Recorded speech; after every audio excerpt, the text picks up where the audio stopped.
को भी यूडाइस के अंतर्गत बच्चों की फीडिंग करने में समस्या आ रही है, तो आइए समझते हैं कि यूडाइस किस तरह काम करता है।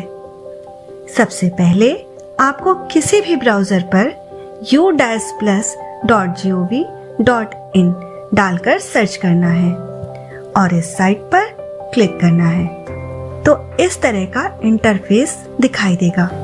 राइट कॉर्नर पर लॉगिन फॉर ऑल मॉड्यूल्स पर क्लिक करते ही यह पेज खुल जाएगा, जहां पर आपको स्टूडेंट मॉड्यूल के सामने यह ऑप्शन दिखाई देगा। आपको अपना स्टेट सिलेक्ट कर लेना है। फिर आपको साइन इन करने के लिए अपने विद्यालय का यूजर आईडी, पासवर्ड और कैप्चा डालकर लॉगिन करना है।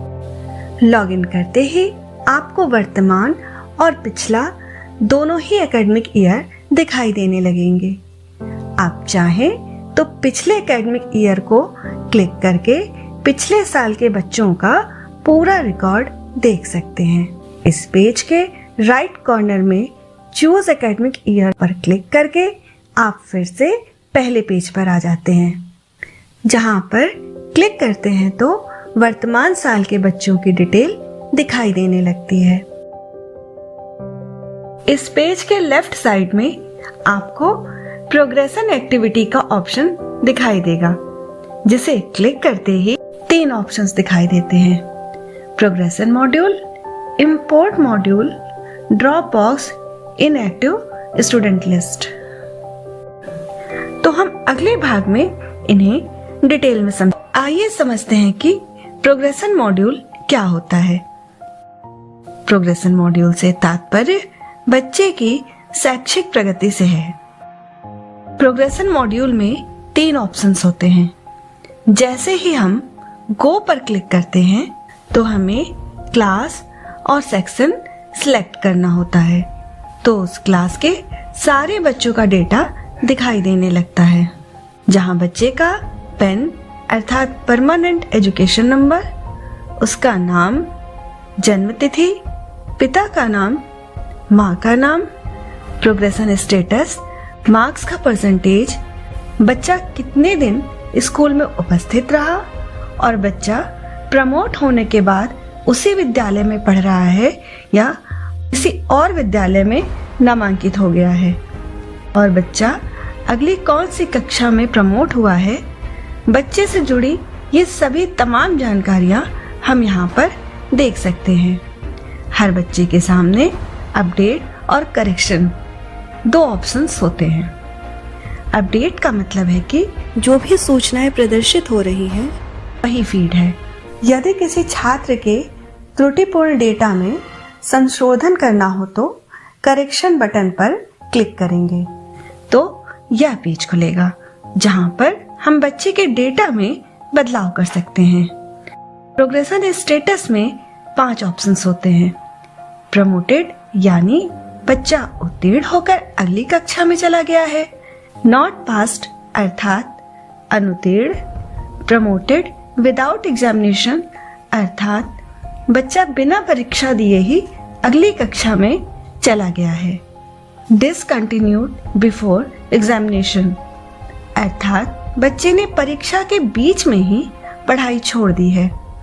रिपीटेड बाय चॉइस अर्थात छात्र रिपीटर है, यानी कि कक्षा में अनुत्तीर्ण है तथा दोबारा उसी कक्षा में पढ़ रहा है, अथवा बच्चा अपने अभिभावकों की मर्जी से इसी कक्षा में फिर से पढ़ रहा है। यहाँ पर बच्चे के टोटल मार्क्स का परसेंटेज लिखा जाएगा और यहाँ पर बच्चे के पूरे वर्ष में विद्यालय में उपस्थित दिनों की संख्या लिखी जाएगी। स्कूलिंग स्टेटस में अगर बच्चा उसी स्कूल में पढ़ रहा है तो हम स्टडिंग इन सेम स्कूल पर क्लिक करेंगे, और अगर बच्चे ने किसी दूसरे स्कूल में एडमिशन ले लिया है तो हम दूसरा ऑप्शन सिलेक्ट करेंगे। यहाँ बच्चे का सेक्शन लिखा जाएगा। बच्चा अगली कौन सी क्लास में प्रमोट हुआ वह अपने आप ही फीड हो जाएगा, और लास्ट में अपडेट बटन पर क्लिक करते ही छात्र का संशोधित डेटा पोर्टल पर सेव हो जाएगा। राइट कॉर्नर से बैक पर क्लिक करके हम फिर से पहले पेज पर आ जाएंगे। इसी तरह हम क्लास वाइज सारे बच्चों का डेटा फीड कर लेंगे और फिर से बैक के ऑप्शन को क्लिक करके प्रोग्रेशन मॉड्यूल पर आ जाएंगे और लास्ट में फाइनलाइज प्रोग्रेशन पर क्लिक करेंगे तो आपके द्वारा फीड की गई सभी सूचनाएं यूडाइस पर सबमिट हो जाएंगी और आपको इस तरह का कंफर्मेशन पेज दिखाई देगा। आप चाहें तो व्यू समरी पर क्लिक करके अपने विद्यालय के सभी वर्तमान साल के बच्चों की डिटेल दिखाई देने लगती है।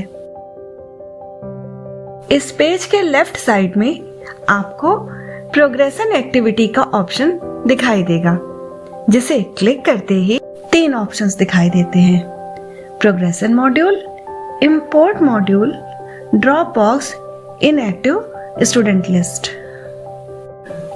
तो हम अगले भाग में इन्हें डिटेल में समझेंगे। इंपोर्ट से तात्पर्य शैक्षिक सत्र 2022-23 से छात्र की सूचनाओं का अंकन करते हुए शैक्षिक सत्र 2023-24 में प्रमोट कर यूडाइस पर पोर्ट करना है। यूडाइस में लॉगिन करने के पश्चात जैसे ही प्रोग्रेशन एक्टिविटी पर क्लिक करते हैं तो इंपोर्ट मॉड्यूल दिखाई देता है। गो पर क्लिक करने पर 2 ऑप्शंस आते हैं: with in state, outside state. इस पेज के लेफ्ट साइड में इंपोर्ट मॉड्यूल पर क्लिक करने पर भी यही ऑप्शंस दिखाई देंगे। अगर बच्चा उसी स्टेट का है तो गो पर क्लिक करने पर पहले आपको बच्चे का पैन अर्थात परमानेंट एजुकेशन नंबर और बच्चे का डेट ऑफ बर्थ अर्थात उसकी जन्म तिथि डालनी होगी।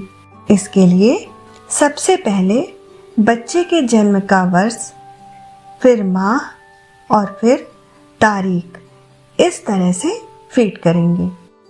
अगर आपको बच्चे का पैन नंबर नहीं पता है तो आप उसे यहाँ से डायरेक्ट भी सर्च कर सकते हैं, जिसके लिए आपको बच्चे की आधार संख्या तथा विद्यालय के नामांकन रजिस्टर में अंकित जन्म तिथि को यहाँ पर डालना होगा। फिर भी यदि किसी बच्चे का पैन नहीं पता चल पा रहा है तो ब्लॉक स्तर से उसकी जन्म तिथि पता की जा सकती है। साथ ही यदि किसी छात्र की जन्म तिथि या कक्षा यूडाइस पोर्टल पर गलत फीड है तो उसे भी ब्लॉक या डिस्ट्रिक्ट स्तर पर सही किया जा सकता है। और जब गो पर क्लिक करेंगे तो बच्चे का नामांकन आपके विद्यालय में हो जाएगा, अर्थात बच्चा आपके विद्यालय में इंपोर्ट हो जाएगा। फिर बैक पर क्लिक करके हम पहले पेज पर आ जाएंगे, जहां पर व्यू समरी पर क्लिक करके आप इंपोर्ट किए गए बच्चों की सूचना को भी देख सकते हैं। साथ ही यदि छात्र जवाहर नवोदय विद्यालय या केंद्रीय विद्यालय से आया है तो उसे आउटसाइड स्टेट से इंपोर्ट करेंगे, चाहे बच्चा उत्तर प्रदेश से ही क्यों ना पढ़ रहा हो। अब अगर बच्चा दूसरे स्टेट का है तो आप जैसे ही गो ऑप्शन पर क्लिक करेंगे आपको फिर से पहले जैसा ही इंटरफेस दिखाई देगा। बस यहाँ पर आपको पहले स्टेट सेलेक्ट करना होगा कि बच्चा किस स्टेट से आया है। बाकी अन्य सूचनाएं पहले की तरह ही भरी जाएंगी और उसी तरह लास्ट में गो पर क्लिक करते ही बच्चा आपके विद्यालय में नामांकित हो जाएगा, अर्थात इंपोर्ट हो जाएगा।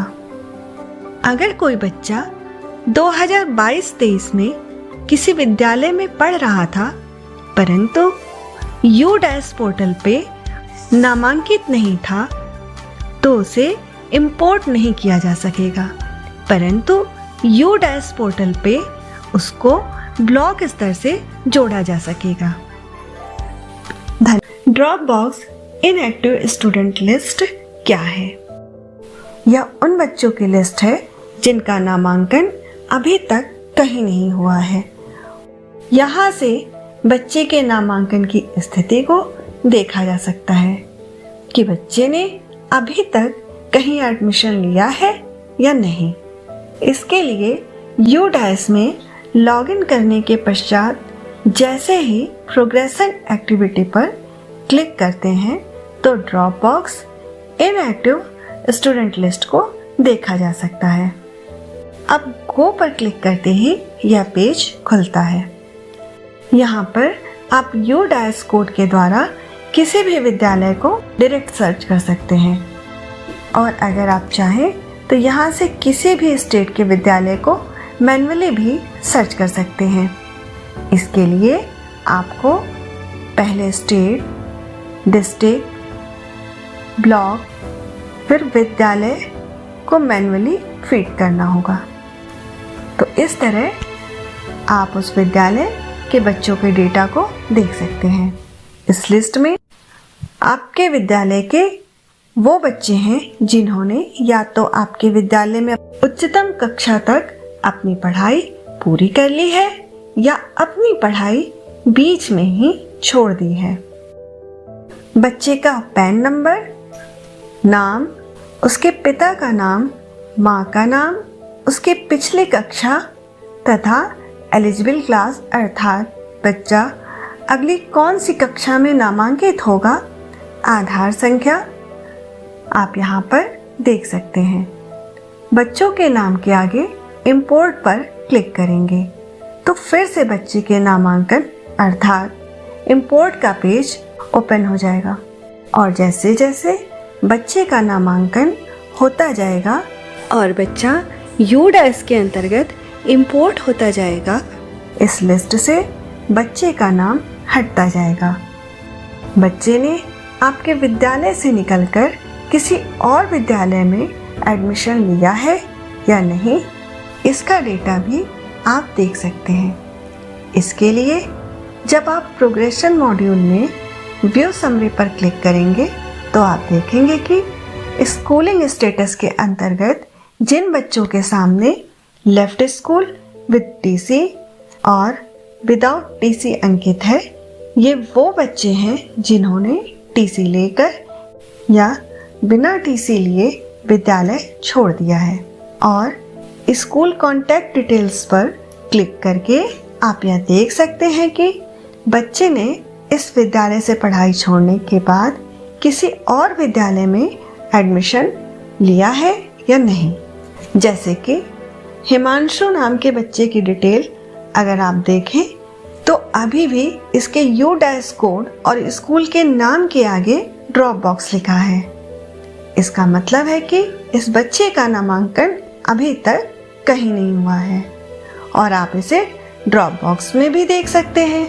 जबकि तृप्ति नाम के बच्चे की डिटेल्स देखें तो UDAS कोड तथा विद्यालय का नाम अंकित है।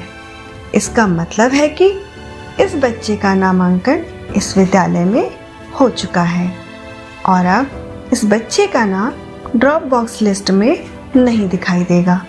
तो हम कह सकते हैं कि आपके विद्यालय से पढ़ाई छोड़ने के बाद जब तक उस बच्चे का नामांकन किसी और विद्यालय में नहीं हो जाता तब तक बच्चे का नाम ड्रॉप बॉक्स की लिस्ट में ही दिखाई देगा।